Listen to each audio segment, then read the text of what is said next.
Making sales from old data is so important. Now, a lot of my customers, a lot of our clients here at Earng Media, we have them, set a goal between 20, 30, 40% of their sales every single month should be coming from old data. And that means that the data that you're actually getting sales on is basically free. This is data marketing. Welcome back to the podcast, guys. I am very excited to be doing an episode on one of my new favorite topics. It's 2025 and it's the topic to maximize this year for your business when it comes to marketing, sales, and pretty much everything that goes with it. Guys, what we're talking about is data management, and specifically the term I've invented called data marketing. I don't know if I invented it. I'm sure someone's come up or tried to use it and put it in a book at some point. But over the Christmas holidays, I started creating a program called data marketing. And data marketing is basically data management, but with a marketing push towards it. Like, why do we do data management, right?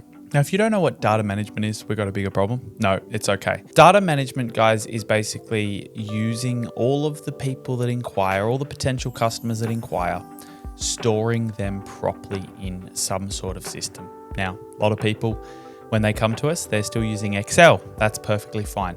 But most people use a CRM. That's where data management gets started. And now what data management is it's allowing us to store people in the CRM, store them, their phone numbers, their emails, but also all of the relevant information about them.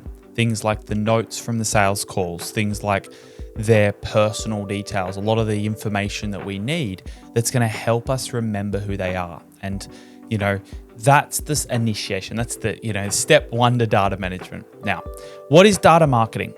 Data marketing is this term that we've built around maximizing the data that's there and using it to remarket, using it to get the most out of the database. All right. So when we talk about it, I want to go over today the best ways for you to maximize your leads and make sales from old data. All right. Making sales from old data is so important. Now, a lot of my customers, a lot of our clients here at Earng Media, we have them, set a goal between 20, 30, 40% of their sales every single month should be coming from old data. And that means that the data that you're actually getting sales on is basically free. If it's old data that you would not have normally tripped over or not normally have closed because it was an old not interested, it was an old person who said no in the past, and then we turn it to a sale later down the line, it's almost like it feels like a free sale. Now, it's obviously not. You paid for it at one point in time. You paid for that lead to get generated. But data marketing, guys, is what we focus on a lot with Earng Media. It's about generating the leads, but then also making sure that those leads get held onto properly. So in today's episode, we're going to go over the top few ways for you to make the most out of your database. All right. Now, the first stage that we're going to talk about, not interested, not ready. All right. People that are like, they're on the sales call and they're like, not for me today, mate. Not interested. All right. Cool. Fantastic. You're not going to waste my time. Now, where do we store those people? They're the people that we get off the call and we go, yeah, I hate that guy. What a dick, right? Let's store him properly. Maybe it's not his day. Maybe he can't afford it right now, but can he afford it in the future? Yes, most likely, right? So not ready is what I call not interested, all right? Not ready, not interested, I call it NI. Not interested, not ready. All right.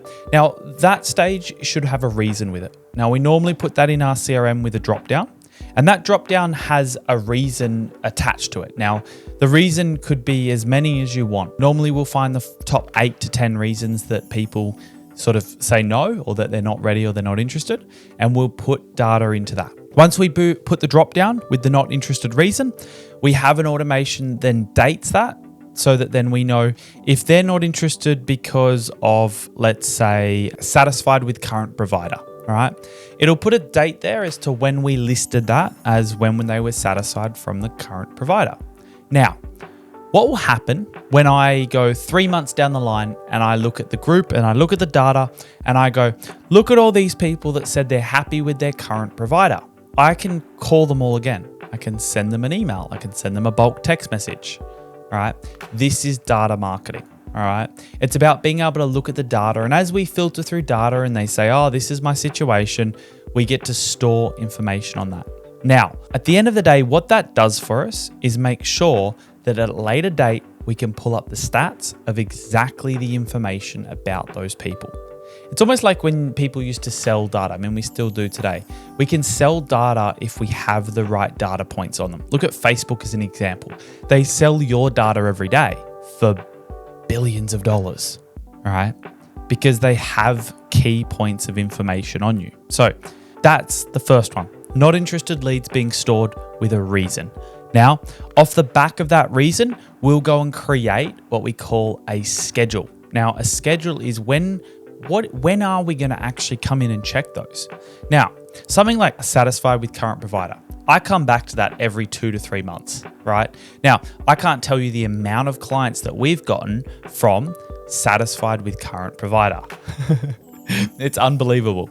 The amount of customers that say they are satisfied, we call them 3 months later and they're like, oh yeah, they dropped the ball massively. I'm ready to start with you guys. And we're like, no worries. Like, that's all part of the game. All right. So, guys, as we go through today's episode, by the way, in the link below, we are going to have access to a blog that has like the standard things that I mentioned. So the standard options of not interested reasons, we'll put into a blog there for you so that you can actually follow along and just copy a lot of those as well. All right. Now, as we go through, that's the first step, not interested. Now, the second one, this may vary for industry. You may have a not qualified section. All right. Now, a not qualified versus a not interested. A not interested is something that someone said, yeah, it looks good, but it's just not the right time. Right. Not interested, not right time. All right. Not qualified means that they weren't even in the scope for you to be able to sell them. They're the wrong age. They don't have enough money. They're the wrong country. They're in the wrong state, right? They're in the wrong city, right? The not qualifieds are people that is marketing's issue. The not interested are people that qualified that we would like to target more of, but there's another reason why they wouldn't purchase, all right? Now, when we break those two down, that tells marketing, all right, these are the people to target. These are the people that were shit. That's black and white. From a sales management point of view, breaking those two things down and storing them with reasons why they're not qualified and why they're not interested tells me, is it a salesperson issue? Or is it a marketing issue? If all of the leads are going to not qualified, I'm not going to kick the salesperson up the arse and go, mate, you're terrible at your job when no one could, qualified and they're all in the wrong city, right? Because that salesperson's like, yeah, I got 100 leads, but 95 of them were in the wrong city. How am I supposed to do anything with that, right? So this is how we break down who's at fault, okay? This is how we iron out bogs in the business. If we know that information, marketing can change their angles. If we know that information, we're not going to kick salespeople up the arse. Now, the other great way of breaking not interested and not qualified with reasons is it allows us to then see if one particular salesperson sends all of their leads, like the majority of their leads to the not qualified. It's probably because they don't want you to know that they're bad at their job. I don't mean that in a bad way. We have a lot of salespeople across the years that we've come across and, they figure out that we do look at the not interested leads. We do look at the people that you put in not interested and we go, all right, you're putting a lot of people to not interested. This is probably a sales issue. You probably got to get better on the phone. You got to get sales training, right? So smart salespeople, what they do is they then start moving those leads to not qualified so that then it doesn't look like it's their fault. So what we want to do is want to go listen at some of the not qualified leads, make sure that they're doing their job properly. All right. That person qualified, you just put them to the wrong pile so you didn't look bad. All right. We had a girl, she had 150 brand new leads given at her. We went to the list, about 130 of them went to not qualified. And then you listen to the call and they answer the call and they're like, hi there. And then she has the world's worst open to the call. Now she's telling us that marketing's doing the worst job in the world. And we're like, nah, that doesn't add up. So we go and listen to some calls and then we find out the truth, okay? So this is why it's important to know the data, right? So not qualified, not interested, first two stages there, all right? Now, moving forward, the third key stage that I'd like you to put reasons for, not going ahead, all right? Now, not going ahead is if you run a business that has a consultancy team or, an appointment setter, a consultant, and then, so appointment setter in the initial call has not interested, not qualified. The consultant then has not going ahead. Now, the not going ahead is a stage that allows us to basically track how many consults have you done and how many of them have gone to not going ahead? Basically, you didn't do a good enough job at selling them. Now, the reasons again is so important because the reasons could be, look, I'm satisfied with my current provider still, right? I like what you've shown me, but I think I'm going to give my other provider another 6 months and we'll see how they go, all right? Now, this again, data marketing. Pull those leads back out and call them again in 6 months. Start email marketing them in 6 months' time again and see what happens, all right? Now, they're your 3 main stages for data management to make sure that we can revive old deals, all right? Now, the parts that I want to make sure that you have set up with your data marketing is that we are doing regular email marketing, email and text marketing, sending stuff of value, right? Now, what we're going to talk about and the last thing that I'm going to get you to implement to really maximize your data is basically high engagement email marketing, all right? Now, this is basically like a drop down we add into the CRM that basically explains what's the most important thing to this person. Who are they, right? Now, if I have a enterprise business and their biggest thing is about getting more efficiency out of their marketing, right? They don't care about making more leads. They don't care about getting more sales. They care about efficiency. My email marketing that I send to this company should be tailored to get more efficiency. So what I can do is I can actually put a drop down in my CRM and I can do what's the nurture campaign I'm going to give this person, all right? Now, that means that we can then tailor the nurture that we do towards what their biggest pain point or goal is, all right? So if we're let's use one of my main examples. If I'm selling property and I speak to someone who only wants to invest in new property and they want to do it for a tax benefit, my email marketing should be about tips and tricks around tax. Here's how you can invest in property and reduce tax. Here's how tax reduction works, right? That's going to tailor the nurture process with that person. And at the end of the day, make the end goal with this person a much stronger relationship, okay? So that is basically the main tips of data management from today. One thing to do, if you'd like to sign up to a good CRM, what I'll do is in the link below, there's going to be a link to Mattis, which is our preferred partner in the CRM world. And you'll be able to jump on with a Mattis specialist to actually figure out the map out of the CRM and how to get you started. And that'll be really important for you guys to get your data management process started. But the goal, guys, store the data properly.